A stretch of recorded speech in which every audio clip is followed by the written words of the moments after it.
Iguazu volcano in Costa Rica, 3,882 meters above the sea level.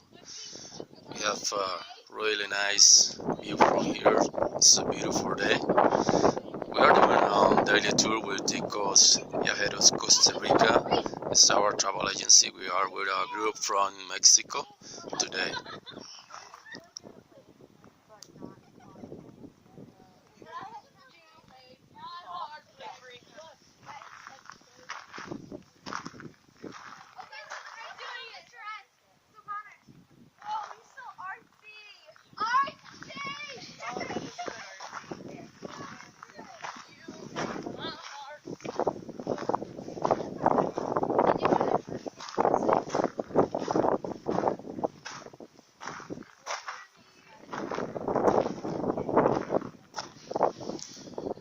In 1968, we had big eruptions.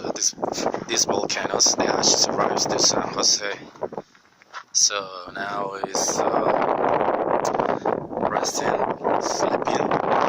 So it's active volcanoes. We never know when we'll be wake up again. So in Costa Rica, we have 112 volcanoes, but the most active are 7.